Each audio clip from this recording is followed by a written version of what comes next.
交埋稅360樓，應該都 OK 嘅。咁啊大少少呢個有向南嘅2房2廳勁喎，505萬，100蚊不到啦嚇。咁啊即係4蚊半啦，我就都姑且當佢係。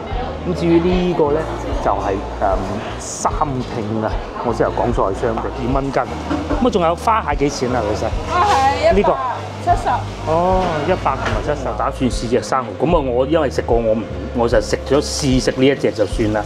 同埋呢個9肚魚，我試下9肚魚。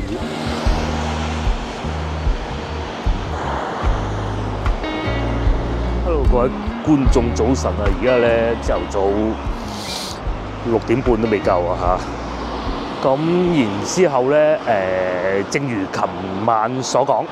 咁我而家咧就會去食嗰個輝記腸粉啊，咁嘅湯粉，佢哋會叫做。咁咧喺我呢度行過去，喺酒店後邊行過去大概5-6分鐘就會到，幾方便喎！喺呢度行過去咧，人行天橋啊，大概嗰個方位就係深業上城啦。其實琴晚我有諗過去嘅，不過之前去過一次，又好似冇琴晚我哋去到皇庭廣場嗰度咁旺喎。咧琴晚咧我啊睇片啦嚇，有位 YouTuber 佢好似係澳門人嚟嘅，我唔係好記得啦嚇。咁佢都去拍攝咗皇庭廣場裏邊一個韓國烤肉咧，就係我琴日經過見到嗰間啦。好似都幾受歡迎喎，幾得喎。不過咧，嗰個應該係推廣嚟嘅，我唔知啊嚇，我唔知啊嚇，係啦。咁都好嘅，係啊，起碼都有推廣係一個好事啊。我唔係我講個餐廳，我咪講個人啦，人哋有冇推廣唔關我事啊嚇。咁啊接落嚟大概方位喺前邊嘅，深圳啲路咧就真係闊啦。即係我講福田呢度啊，即係好似唔止係一個國內嘅地方咁咯。算多咧，嗰邊啊仲多高樓大廈。即係之前我同老婆第一次嚟到，應該叫羅湖嗰邊啦嚇。叫咩地鐵站我都唔記得啦。哇，全部都係高樓大廈嗰度咧。咁喺呢邊咧就多啲住宅樓啦，多啲商場嘅。琴晚我住嗰個酒店先，點講咧？首先咧，我最不滿意，講咗我最不滿意嘅地方就係佢啲燈真係好暗，點解唔可以換啲光啲嘅咧？好唔中意呢一樣嘢，係啊。咁啊，其他其實反而都仲好喎。琴日講過，譬如上網嗰部分啦，上網慢唔關我事，咪唔關佢事噶嘛，係咪？問電話公司啊，個 WiFi 好快，同埋夜晚都唔會太嘈嚇，同埋嗰啲枕頭幾舒服，同埋夠乾淨嘅。咁啊，最緊要咧就係夠乾淨嘅啫嚇，其他嗰啲都冇乜所謂嘅啫。夠係夠嘅，呢一樣係冇問題嘅。嗰啲床鋪啊，唔會有啲奇怪嘅味道啊，或者一啲奇怪嘅顏色啊，冇，任何都冇。嗰張牀咁大添，大家睇見嘅咧。咁啊，洗手間就細啲咯，就係嗰樣啦。咁啊，同埋個沖涼房嗱，酒店係好舊，係或多或少咧喺牆角咧照咧係見到有啲跡嘅，但係咧洗手間係冇啦。對於呢一樣嘢咧，我自己嘅要求係咁嘅。舊咁好正常啊，有啲都或多或少都會有啲跡啊，牆角啊嗰啲。咁但係咧洗手間係我係好接受唔到，因為你光脫脫走入去，有時你好驚揩到啲咩啊嘛，係咪先？佢係冇嘅，佢係好乾淨嘅。我覺得佢好似近期重新裝修過個洗手間咁咯，嗬。我唔知係咪啊嚇？牙膏牙刷啦，嗰樣都係該有啦嚇。同埋個冷氣好凍，呢個勁啊，真係。我哋嚟到呢度咧，係呢個係法院啊，好似係中級人民法院啊。咁啊呢度仲係巴士集團添，深圳巴士集團。咁然之後我哋要食嘢，應該就喺嗰個位置。等我攞手提電話出嚟睇下先。冇錯啦，再繼續往前行。咁我哋啱先係經過外邊呢條路嘅，呢個彩田路輔路。咁啊，沿住呢個蓮花之路繼續行。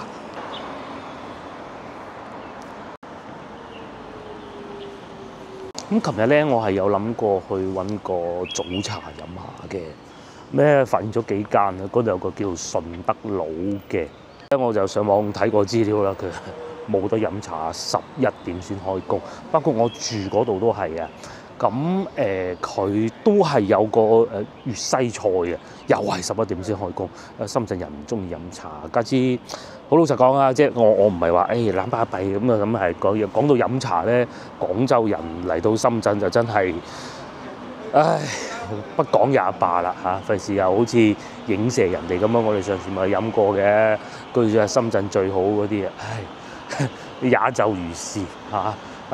第樣唔敢認叻㗎，廣州人呢樣認下叻都仲有得認下嘅。好啦，應該會喺呢度㗎噃。嗱，如果講到食潮汕風味嘅美食咧，廣州人啊就唔認得叻㗎啦嚇。但係好似唔係喎。呢度係剪頭髮啦，上面係寵物㗎啦，下邊係地產中介啦。哦，呢度。哦，係啊，嗱，佢已經現場喺度製作中啦。係啊，汕頭輝記腸粉喎，勁啊！呢個叫皇崗總店蓮花之路23分店，仲可以坐喺外邊食添。呢啲嚟嘅牛肉蛋腸粉15蚊，招牌豪華蛋腸粉、豬肉蛋腸粉咁噶噃，即係下邊呢啲就係米湯啊麵，咁幾好啊！再嚟餐廳呢度啦，我決定坐喺度食，就唔攞翻酒店，因為呢度啲燈都夠光猛，同埋見到啊靚仔現場製作中啊。咁佢個腸粉個底咧，其實同我哋喺廣州食到嘅腸粉係冇任何區別嘅，都係攞嗰啲盤不鏽鋼盤咁嚟拉出嚟嘅。咁但係配料啊同埋醬汁咧就大有不同㗎。我要咗一個海鮮蛋腸粉。喂，因為牛肉啊、豬肉啊嗰啲咧就北啲啦，但只要最左邊嗰個豪華蛋腸粉咧，我就擔心佢太多。至於嗰啲麥豆丸果我照字面讀啦，牛筋丸果呢啲咧，其實喺廣州咧都有，雖然肯定係冇呢度咁好食㗎啦，但係咧都唔會話差太遠咁咯。咁但係如果係正餐嘅話，左下角嗰兩個吸引我啊，因為真係唔敢食太多。算話好貴喎，我揀咗份15蚊啊，15.25啊，咁啊我揀15就算啦啊，因為間附近可能仲喺附近行下。因為點解我咁心急早起身咧？第一個未試過咁早喺深圳出現嘅，因為之前老婆嚟咧都喺酒店瞓緊覺，起碼9點先出現，8點半嗰啲咧。咁我怕落雨啊。第二個咧我自己好安排時間嘛，係咪？咁啊講咗今日係會有好大雨嘅，咁啊到時先算啦。落雨啲事情，梗係欣賞美食最緊要咯。大家睇下右下角嗰度仲勁喎，有啲魚丸啦、牛筋丸賣1斤60蚊，咁啊麥豆丸應該墨魚丸啦，我理解係108蚊。佢哋呢個牌子連鎖店啊係24小時經營㗎，呢一點係好值得一試啊！唔使驚話要就啱時間啊，咁我好中意呢點。15蚊，等一等嘅嘢食就到咗啦。我大膽講句啊，國內唔講海外，除咗喺潮州、汕頭啊、揭陽啊各種啦應該喺深圳食嘅潮州菜咧、潮汕美食咧，應該已經係最正宗嘅，因為真係好多人喺度經商生活嘅咁嘅喎。咁佢哋呢度正如我先頭所講啊，佢哋嘅腸粉咧就真係同廣州嘅腸粉底係差唔多嘅，咁但係咧，無論呢啲醬汁咧，到裏邊嘅配料咧，都係大有不同嘅。咁同翻佢哋當地嘅風味咧，當地比較多海鮮啊，有蠔啊咁嘅，一早食蠔勁啊！同埋咧係一早都已經係有外賣要做㗎啦。深圳人做工咧係好勤力嘅，佢哋深圳係比較年輕化嘅，咁好多人都嚟呢度咧，咁後生梗係唔使瞓咁多㗎啦，唔似我咁一日話要瞓覺，唔似我老婆咁。咁然之後咧，咁啊梗係揸緊時間揾錢啦。大多數都係外地人，咁但係咧就比較有趣嘅咧，就唔似廣州。廣州咧就有啲有啲事情啊，有啲地方咧就比較先進、比較發達，譬如醫療。深圳嘅醫療系統咧就相對冇廣州咁發達啦。因為點解咧？唔係有錢與冇錢，而係咧廣州咧就老年化係比較嚴重㗎。包括譬如話有好多醫院咧，其實喺國內又或者喺長江以南啊，即係其實除咗北京係簡單啲嚟講就係，都已經係好厲害，眼科啦，急診啦，又或者一啲介入嘅治療啦，可能咧甚至比北京還要好啊，又或者譬如話鼻癌啦，廣東人好多嘅，又係醫得比較好嘅。扯完咗食嘢到鹹粒嘅喎，會唔會潮汕人咧去到廣州咧又食唔慣廣州嘅腸粉咧？唔出奇啊！人哋由細到大食呢種口味噶嘛，係咪？冇鹹粒點得㗎？咁我估㗎咋？幾鮮喎個蠔。嗱佢個醬汁咧就唔似我哋省城嗰啲腸粉咧咁甜口嘅。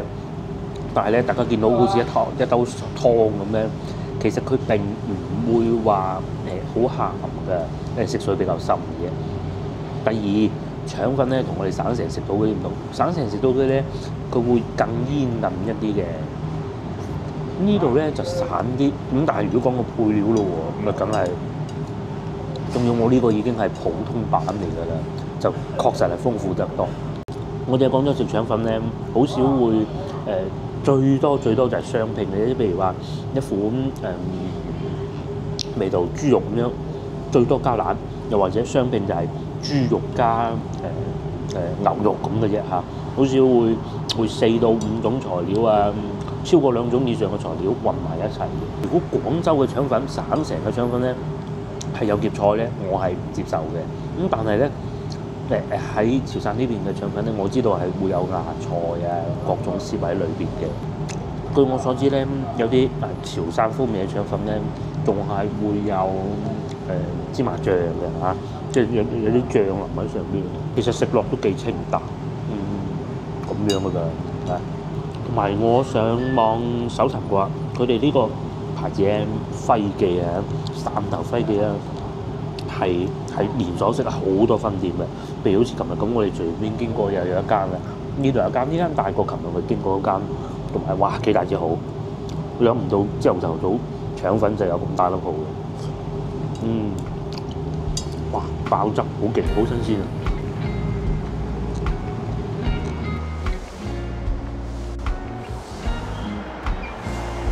飽啦，大家睇上嗰一點嘅。咁性價比咧就唔知算唔算高啦嚇，即係佢係始終咧深圳，咁啊15蚊有海鮮有幾粒蠔咁都可以嘅嚇，人哋都要賺錢嘅。咁啊但係咧，如果佢有多一個功夫茶俾我飲下，咁就完美嘅啦。不過呢個世界啲嘢不能咁完美嘅。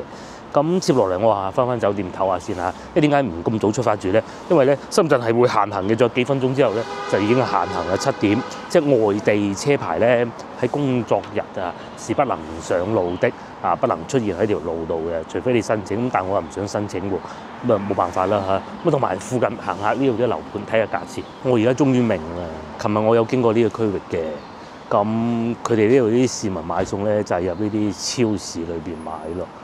就唔會話有個大市場嘅，同埋咧要帶埋狗狗過嚟買餸嘅，但係狗狗唔入得去喎，咁啊只能喺門口看住啦。呢隻狗狗，呢度咧就叫彩田村，咁啊附近有2個大政府部門嘅，第一個就係先頭我所講嘅法院啦，另外一個咧就係深圳市嘅交通警察咧就喺呢度㗎啦，就係呢棟樓啦。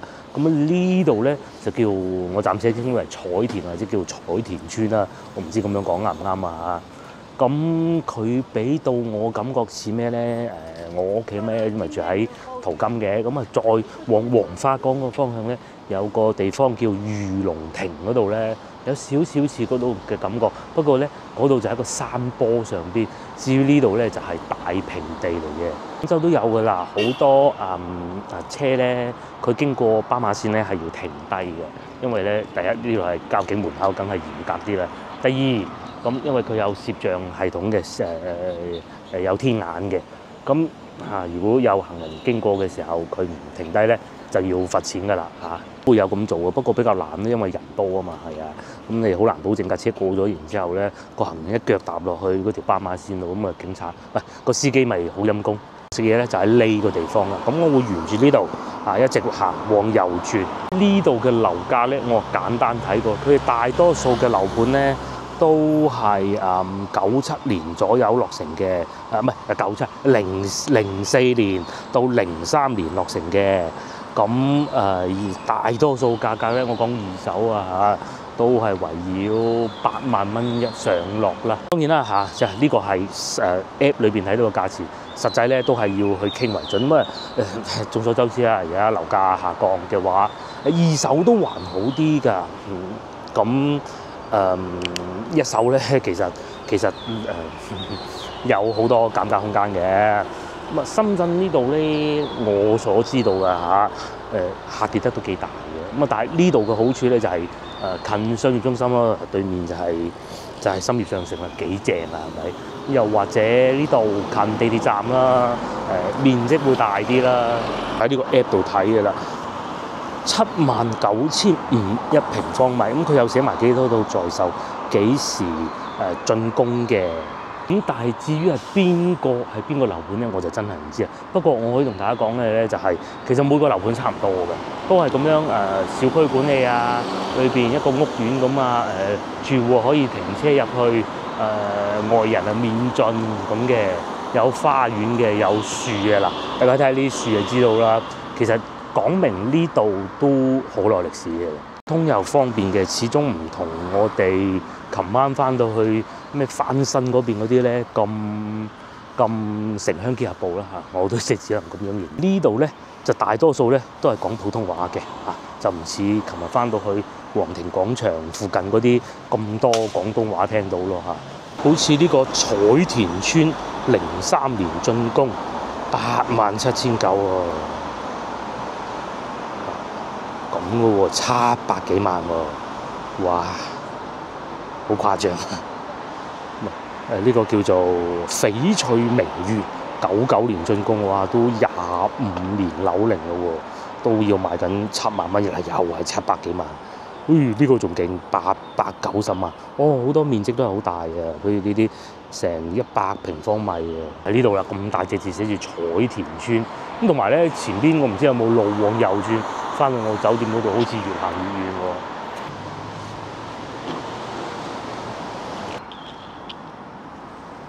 搞錯，應該要反方向行先啱。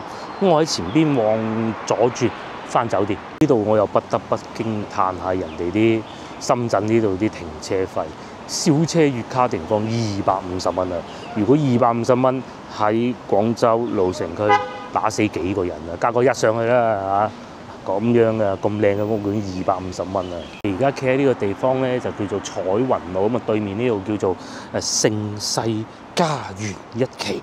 大家睇下價錢，71,200蚊一平方米，2001年落成，咁佢嘅面積咧就比先頭我哋睇嗰啲細啲啲咁多650萬人民幣啊！咧就係呢一種屋苑嚟嘅，咁但係有個問題都25年咁滯嘅樓齡啊，24年、23年係啦。嗰陣好似啱沙士嗰陣啦，01年落成嘅咁嘅噃。呢條路一路行咧就好多屋苑啊。其實琴日我都已經落過嚟嘅，因為我打車去食潮州菜咧，去翻新嗰邊咧，我就喺度打車嘅。都幾安靜嘅，幾舒服嘅。但係呢邊咧就樹木就少啲啦，大家見得到。先頭我哋經過啱先嗰條路咧，樹木就多啲咯。最大嘅優勢就真係近地鐵啦，好近地鐵。咁舒唔舒服？應該都舒服嘅。幾安靜，夠大啊嘛，係咪？又有陽台，個陽台又夠大，一行過去又深業上城啦，哇，幾熱鬧㗎！唔係話深圳違停，即係違法停車啦，違例泊車啦，罰得好重嘅咩？呢啲車主唔怕嘅咩？罰好重嘅喎，佢哋都停到咁喎。咁呢度係有個臨時停車，但係要俾錢呢個地方嘅。但係咧，其實得嗰2格咁大把嘅啫，都要抄牌嘅話抄硬嘅喎。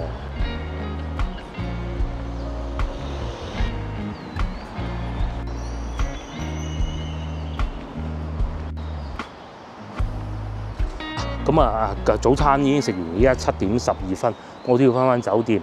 我會至少等到9點鐘以後先至出發過去蛇口嗰邊嘅。咁我計劃係咁嘅，我計劃咧就大概係11點鐘左右去到，咁即係10點鐘出發啦嚇。喺度揸車過去好快嘅啫。咁去到嗰度，好似上次講唔買啲嘢食，因為點解我想去蛇口咧？第一個就近，我唔會再往東邊行，因為往西邊行翻廣州快啊嘛。咁同埋咧，早幾日咧，我咪遇到一位觀眾啊，香港觀眾佢話：去蛇口食嗰個德記嗰間餐廳咧有2間㗎嘛。我哋試過，佢講冇嗰間。今次試下另外嗰間，咁買少少海鮮食下咁咯嚇。咁同埋嗰度附近原來都好多嘢食嘅，飲下咖啡咁，至於飲咖啡到時先算啦。我哋就會喺呢度行翻過去，一路行過去咧就係我嘅酒店啦。咁啊，去到蛇口，在酒店隔離原來係有地產中介嘅。咁啊，既然都睇到嚟到啦，就睇下價錢啦。咁啊，盛世家園就係先頭我哋經過嗰度1期係咪？哇，好大面積嘅單位嗰度咧。呢個平啲啦，唔係講單價，係講總價300萬啫噃。咁啊，二手咧其實仲有價講嘅。咁喺深圳呢度附近300萬，如果你講到8字難啲啊，9字啊95字咧，加埋稅360樓應該都 OK 嘅。咁啊，大少少呢個有向南嘅2房2廳勁喎，505萬，但係去到79,500蚊1平方米，即係嗰度寫住政府指導價嚇。彩田村呢個誇張啊！呢個係要去到87,900蚊1平方米，768萬。咁啊，佢哋寫政府指導價、參考價咧，唔叫指導價，其實就仲有價講嘅嚇，735萬。彩田村呢個仲誇張，不過就面積大咯，121平方米要900萬啊，好貴啊！太誇張啦！好啦，我哋翻上酒店唞下先。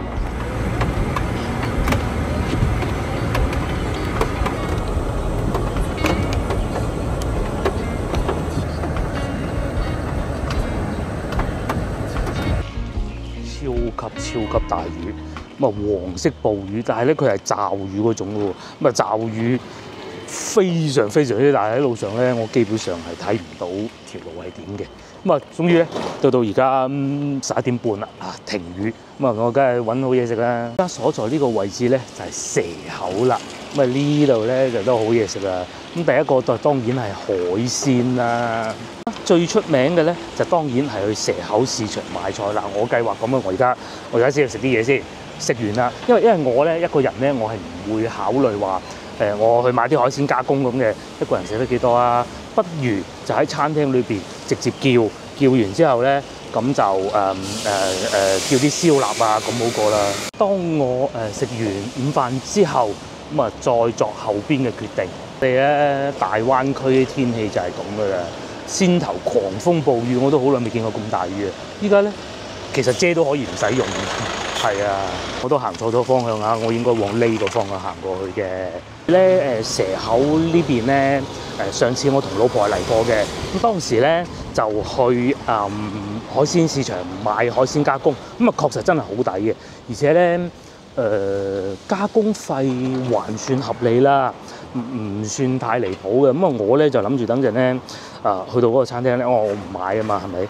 咁咧就可能會買啲生蠔食下啦嚇，琴晚食唔到啊嘛，又或者蠔烙之類嘅，睇咗再講下。近呢度嘅地鐵站咧就東角頭站，上次咧我哋係冇開車嚟嘅，我哋係坐地鐵過嚟嘅啫。哎呀，幾囉嗦啊！實際上咧就係揸車會方便啲嘅，咁啊因為一方面啊深圳停車又唔會太貴，反而咧有個小問題咧就係唔知點解啊，因為我一直認為咧深圳係一個好守規矩嘅城市嘅，但係咧有時候如果要充電嘅話咧，好麻煩嘅。佢哋嗰啲車咧係會有車啊，唔係充完電唔走啊，係有車直頭就霸住嗰個停車位。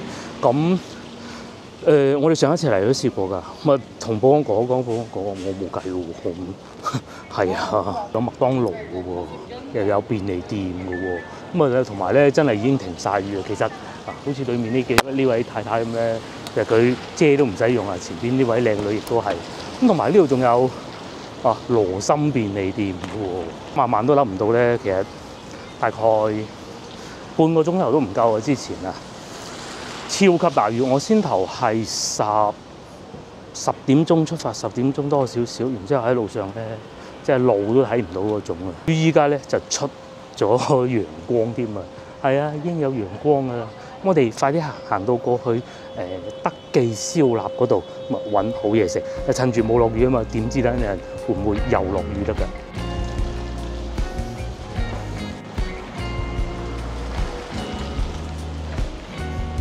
個屋苑喎，咁同埋又有餐廳啦，就竟然仲有2間麥當勞咁得意嘅啦嚇。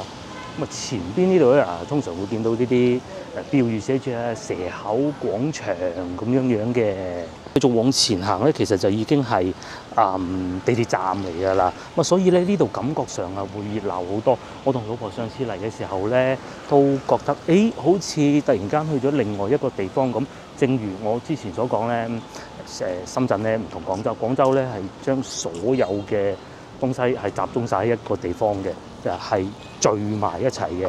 海珠、荔灣、越秀咁嘅啫。咁但係深圳呢度咧，我認為係有少少似香港啊，係會比較分散嘅每個地方。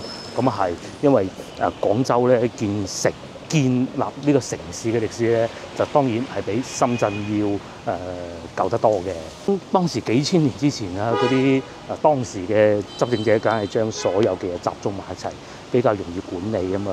咁但係事實上咁樣並不科學嘅，但係以當時嚟講，就梗係應該係咁噶啦。大體上就係咁啦。咁我哋繼續往前行。哇！呢個樹木都夠多，但係咧地下睇下嗰啲樹葉全部落晒落嚟啊！咁我會喺前面呢度往右轉嘅。咁我食完午飯之後，再喺附近食啲小食，咁然之後可能會入去市場買少少海鮮啊咁樣咯。就係至於嗰部分咧，到時再算。嗱呢度咧就已經係地鐵站嚟㗎啦。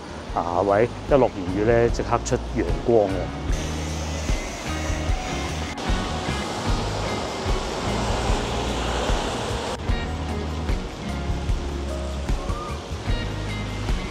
廣州咧成日都會見到個嘉明洋咧，其實呢度都有嘅喎。我要去嗰個餐廳咧，我唔睇地圖，我一定係唔記得路㗎。地圖軟件顯示咧喺嗰個方向。咁啊，同埋蛇口呢度咧，其實都好多小食，包括之前食過嘅糖水鋪啦，又或者斜對面我隱約見到嘅黃師傅啦。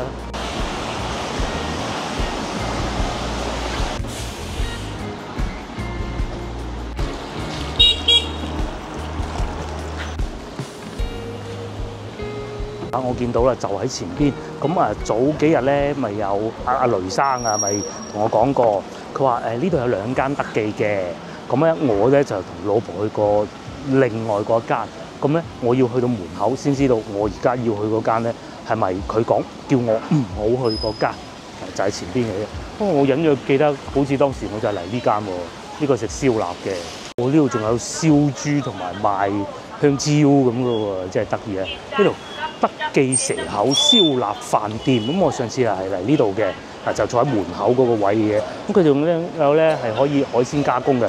至於斜對面咧，嗰度咧就係海鮮市場啦。咁嘅噃，咁我係咪應該唔喺呢間食咧？咁我就打算，既然係咁啦，就去另外嗰間睇一睇，就喺呢度行入去嘅啫。要睇晒電話地圖嘅，不過其實唔睇咧都記得嘅。喺呢度行入去，隔離呢度咧就已經係市場㗎啦。你睇大生蠔，我就係想買呢啲啦咁睇下前邊呢度先。呢間係啦，阿雷生應該係推薦我嚟呢間啦，就喺市場嗰邊，正啊！呢度喎，呢度有冇得食？呢度淨係食燒臘飯㗎啫喎，係咪？佢仲要寫只此一家喎，唔咗啦。咁咧23蚊1斤就炸嘅，咁我決定喺呢間試下佢。就喺前邊嗰度買。呢度老細咧撈住出嚟咁樣嘅呢個位置。咁究竟係2間其實係同一樣啊，抑或係唔同咧？咁我真係唔知啦就係睇出去好似嗰間大間啲嘅。生蠔怎麼賣？你要多大？中那種就行了，太大。70一斤，你腳旁邊那個。就這個。對。71斤哈。對。那這個小一點的多少錢1斤？45就行了。哦，那1斤大概有多少隻啊？這個？ 15個左右，那就70吧。是現開的。我買嘢係好快嘅，一袋呢度收咗我70蚊，咁啊擎咗水㗎啦已經，咁啊直接咧就攞嚟呢度加工，咁啊睇下我有冇揀錯咧？雷生咧佢講話其實呢間好啲嘅咁講，咁啊究竟係咪呢間唔知，食過就知啦。但係睇上去好似呢間冇咁光猛喎，勁啦！呢度咧係食碟頭飯嘅，金牌燒鵝飯35蚊，咁啊最貴㗎啦，燒鴨係21。咁仲有好多嘅四寶飯咯，我想要四寶飯啊！咁然之後呢邊就有瀨粉，咁啊價格係平啲咁多。咁除此之外咧，仲有飲品啦，凍檸樂、凍檸七、鹹檸七、鮮奶一應俱全。咁至於呢邊係酒水不必了。作為呢邊咧就係先頭有老闆娘講嗰個啦，咁係我係揀咗23蚊呢個酥炸嘅1斤。咁如果係食碟頭飯就呢個有燒鴨叉燒燒腩48，呢個係拼嘅。咁仲有燒鴨32燒鵝咁樣咯，咁仲有煲仔腸啊，咁啊生蠔老細仲寫埋20隻添喎，幾好啊！咁啊然之後就燒鵝拼3拼嘅，咁啊呢個係96蚊，咁仲有支汽水，但係最弊嘅就係外邊個天又變黑啦喎，都仲未落雨嘅，但係至於點咧唔知，等陣先知。呢邊咧就係餐廳裏邊嘅環境啦。咁其實咧，如果係經濟啲嘅咧，係食個碟頭飯都得嘅啫。咁啊32蚊都最貴咪。長水縣咁大雨，揼到成頭濕晒，過到嚟冇理由食個碟頭飯就走㗎。我算你好食到曉飛啊，曉飛啊，係咪？梗係食啲好嘢啦。同埋咧係多香港人嘅，因為我作為一個廣州人，其實係分得到嘅。通常咧係有好多特徵㗎嘛，佢哋係會著波鞋啦、孭書包啦，同埋咧嗰啲波鞋咧同我哋啲款咧都會有啲咁多唔同嘅，譬如好似前面呢幾位咁啊，同埋咧佢哋都係會戴口罩多，同埋咧佢哋咧無論如何都唔會着拖鞋嘅，好少，我只能講呢啲咧就係本地人啦，我認為就到咗啦。咁呢個咧係生蠔。大隻喎，呢度係有20隻，買咗70蚊，即係平均一隻4蚊不到啦，3蚊半啦，冇錯啦。咁啊加工費咧20蚊，咁咧所有加埋咧就係100蚊不到啦嚇。咁啊即係4蚊半啦，我就得姑且當佢係。咁至於呢個咧就係3拼啊，我先頭講錯係雙拼。老細俾咗鵝俾我喎，師傅幾好啊！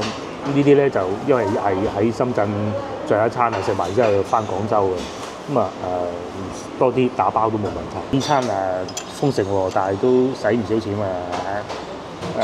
其實鮮牛35嗰個都 OK 嘅，試下呢個70嘅啦，咁大隻嘅喎。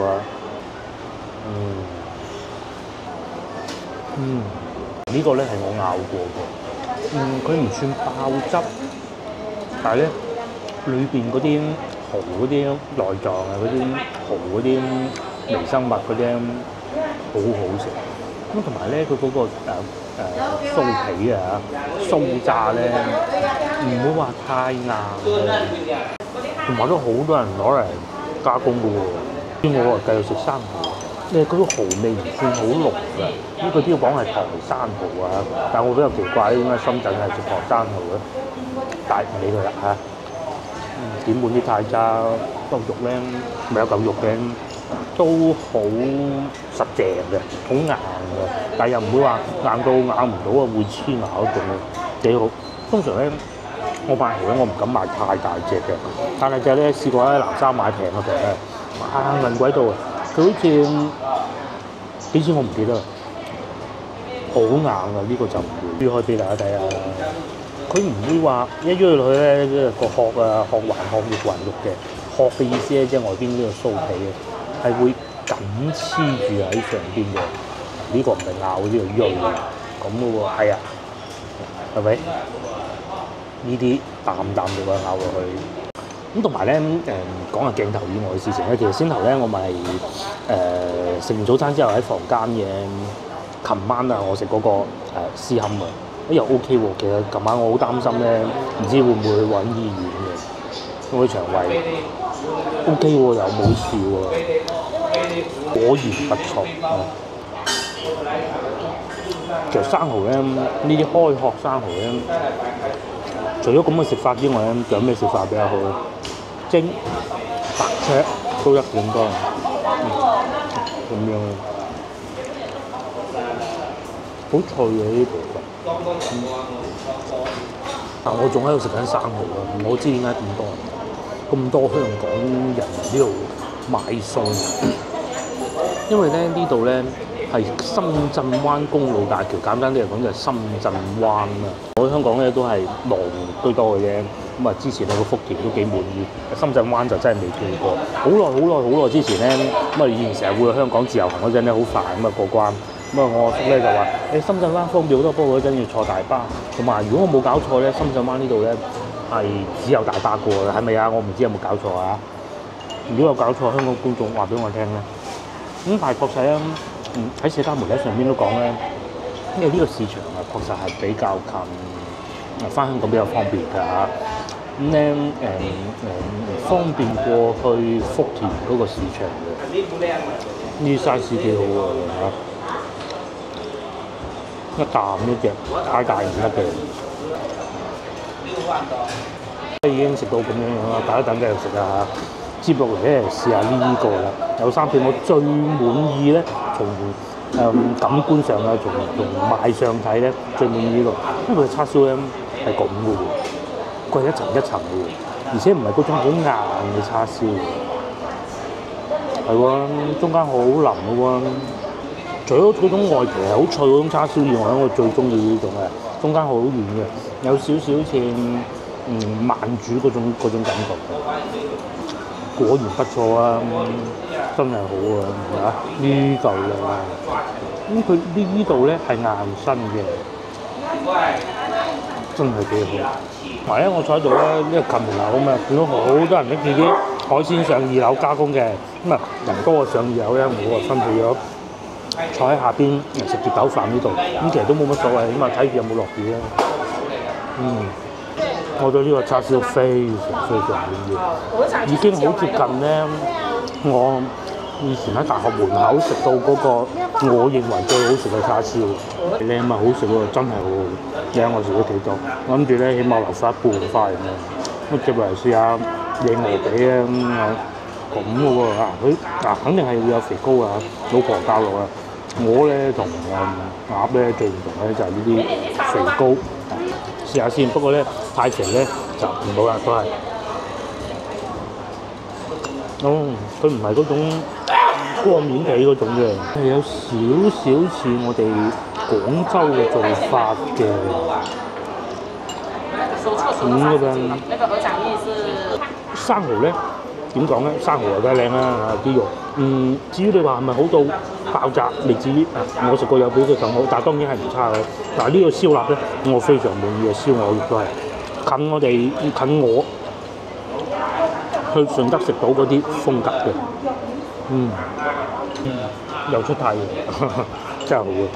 呢啲部位咧最好食，佢又唔算話太肥，係咪？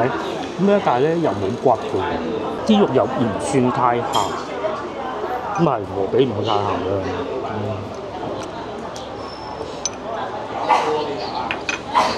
嚟試下個燒腩啦，咁都幾肥嘅嚇，係呢種皮嘅個燒腩咧，下邊肉呢部分咧就硬咗啲，但係上邊都係脆嘅。飽啦，食飽啦，最終埋單138蚊，連埋嗰個蠔咁啊200蚊出頭啦嚇，仲有支汽水。咁嗱，有陣時咧咁樣嘅，我入去市場買少少海鮮，咁啊走咗嚟，真係我好擔心再落狂風暴雨。呢度係好多嘢玩嘅，留到下次同老婆再嚟試過。先頭我喺嗰個餐廳嗰度咧，嗰間特技啊嚇，就聽見嗰邊啲燒鵝瀨咧好好食啊！呢度咧我冇試過燒鵝瀨。不過事實上咧，如果可以嘅話咧，尤其秋涼咧，我感覺呢度係會坐得舒服啲嘅。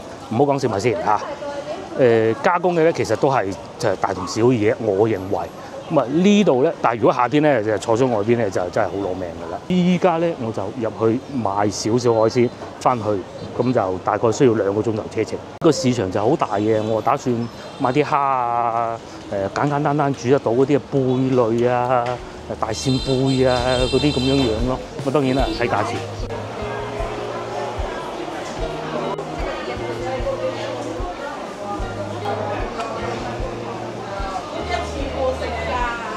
個市場係勁啊，冧咗座山咁喎。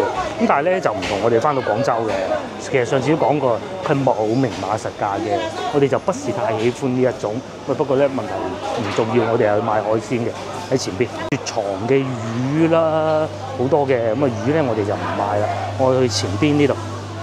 多少一個？對，12。12哦，12，我聽到22，買4個，4個。好。你挑我挑。你挑吧，大一點就行。可以啊。蝦，我想買，有什麼蝦？鮑魚。麻蝦咯。這個多少錢呢？這個80給你啊。80，有沒有便宜一點的？便宜一點的。因為我要拿回去很遠的地方啊，我怕回去。不會的。有冰給我嗎？有。要一斤，都係102蚊斤。咁啊，仲有花蟹幾錢啊，老細？花蟹呢個170。哦，100同埋70。但係好大隻喎，呢個係。但我買嘢咧又好快啊！我要買嘢咧就已經買齊啦，我亦都唔會慢慢睇、慢慢揀嘅，貴唔買啱食就買，新鮮嘅係好新鮮嘅，睇住佢喐嘅帶子啊好蝦人精嗰啲火候，咁咪算嘅啫。咁啊仲有聖子王啊，翻去龍津路市場買得啦。鮑魚啊15蚊一隻，我哋又唔中意食鮑魚。呢邊就魚仲有啲蟹喎，呢個3點蟹喎。但係多功夫又怕個老婆整，都係算啦。問下啦，老細3點蟹幾錢啊3點蟹啊？係啊。嗰啲90。呢個90蚊，哦。細隻大隻90，哦。只嚟到而家呢個時間咧，市場都熱鬧㗎噃，嚇！你睇下幾熱鬧。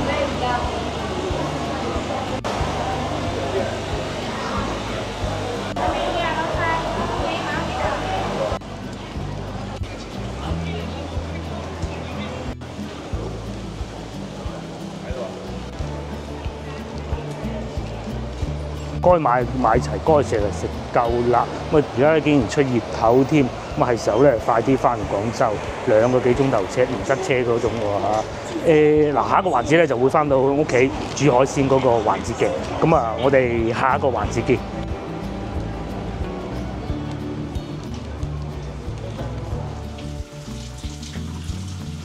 上晚餐時間啦，咁嘅噃。如果有睇我呢個深圳之行嘅影片，觀眾應該知道呢啲係咩？食剩嘅嚇，中間呢個咧就係中午嘅酥炸生蠔，空氣炸鍋。用空氣炸鍋搞翻佢嘅。咁啊，呢個淺色嘅咧就係琴晚食剩嘅9肚魚，咁啊呢啲都可以食得翻，幾好啊！唔係未食嘅唔知啊，或者咬落口應該可以啊。係炸嘅，佢抽乾咗啲水分應該可以嘅。尤其嗰個生蠔佢中午擺到依家應該可以嘅。呢邊咧就咁嘅，就係啲蝦啊一部分，咁啊有部分因為太多啦，食唔晒嘅。費事食咁多。咁啊仲有嗰幾個貝咧就12蚊。嗱你咁樣揸住就12蚊啦。一隻啊？係啦。算貴定平啊？我唔知啊。貴咯。貴啊？啊唔係，咁你冇得講啊，深圳。係啊，深圳冇。清河市場呢一種係6蚊。6蚊？係啊。佢係對半喎，呢個唔對半嘅喎，係嘛？佢呢個成隻㗎。一樣。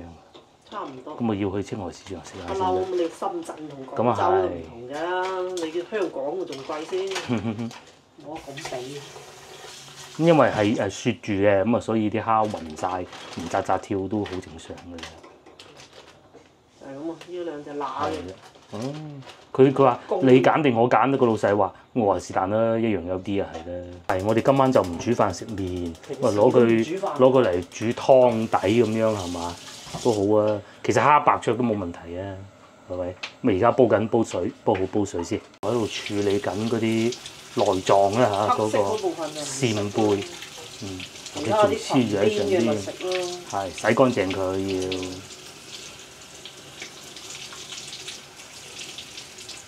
都幾乾淨咯，算唔算乾淨？唔蒸啊！唔蒸啊！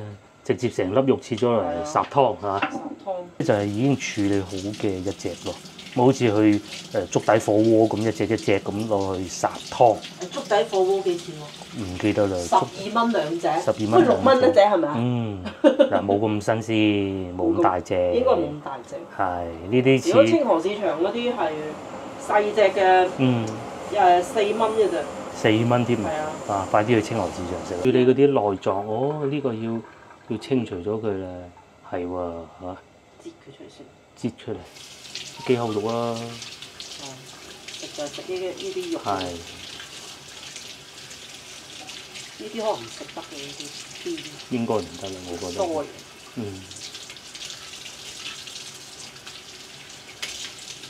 晚餐咧就係簡單嘅，係有蔬菜啦，唔食米飯。食麵咁啊！呢度嘅冬瓜粒切咗咧就唔使煮咁耐，呢啲冬瓜粒嚟㗎嘛係嘛？係早幾日買嗰冬瓜定，我記得應該係。呢啲蝦都大隻㗎喎，嚇！佢只不過雪暈晒咁解啫嘛，咁多個鐘唔雪暈啊都唔掂啦，係咪？而且又冇變色咧，攞啲冰入住都可以嘅。呢度咧，我打算試隻生蠔。咁啊，我因為食過，我就試食呢一隻就算啦。同埋呢個九肚魚，我試下九肚魚。拎起身好重好脆喎。但係如果你打包一般最好攞空氣罩喎，加份。確實係冇琴晚咁脆啊！我講嘅九肚魚嚇，佢表面咧已經係好硬嘅啦，咁但係就唔會腍嘅。咁啊，接落嚟試隻細嘅生蠔啦嚇，呢隻。咁生蠔我估情況會好啲嘅，因為冇擺咁耐嘛。冇錯。隻蠔咧就比中午咁嘅中午好食啲啦，但係咧都唔差。開始放啲粉落去啦。今日咧我哋用意粉係嘛，都係上網買嘅啫。係咁樣嘅包包。呢啲都係進口嘅。進口嘅，上網買平啲，15蚊兩包。15蚊兩包。呢隻係嗰隻咩天使頭髮嗰隻啊？好幼嗰種。呢度咧嗰個冬瓜粒仲喺度滾緊啊嚇，仲未轉色，不過冇所謂，掟晒落去一浸都得㗎啦。其實食嗰陣，因為啲湯底咁熱咧，冇嚟即刻食㗎嘛，塵嘅咩？好，放晒落去，之後仲要撇走嗰啲沫，因為有海鮮嘛，所以啊唔落咁多瘦肉。加啲瘦肉啊，好飲。個雪櫃度咧，即刻又揾到啲牛肉出嚟啦。雪櫃有乜就放乜。我哋晚餐就係咁㗎啦。牛肉咯。放啲牛肉，咁樣。牛肉滑啊。牛肉滑嚟嘅。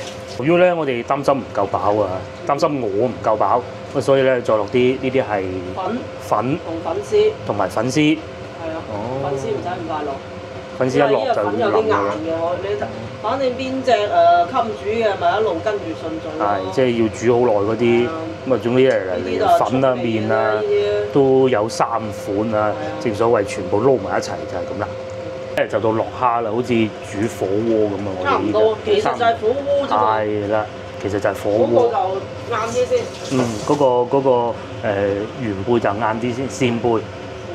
咁啲蝦等佢就呢個叫咩蝦咧？其實海蝦我都唔知啊，海蝦肯定係海蝦。我見佢都幾生猛咁啊，所以先揀佢。咁掉埋啲粉絲。再等埋啲粉絲落去。呢啲快手。咁啲蝦就都好快熟嘅啫嘛，係咪？係落啲鹽啦。仲有2隻雞蛋嘅。雞蛋最尾。雞蛋最尾。咧就連呢個貝都唔連殼㗎嚇，因為火鍋唔連殼嘅，就放埋落去。時搞咁多嘢啦。啱鑊過，你睇，仲有最尾落埋2隻雞蛋，咁就搞掂啦。雞蛋唔落啦嘛？雞蛋落啊！雞蛋都要落。雞蛋啊，熄咗火攪2攪咪得咯。係。咁啊浸下細火，而家係要。係。咁至於嗰啲冬瓜咧，一畢咗上去個碗度咧，其實首先咧而家已經熟咗㗎啦嚇，浸佢，咁佢就會變翻透明咧，就唔會好硬咯。唔知道呢度咧仲處理嘅雞蛋添啊，仲要點解唔係直接倒落去？打暈佢。我要打暈佢，打散佢。係啊，打散佢。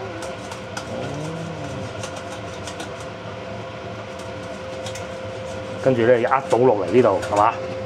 其實識得火添㗎，我覺得。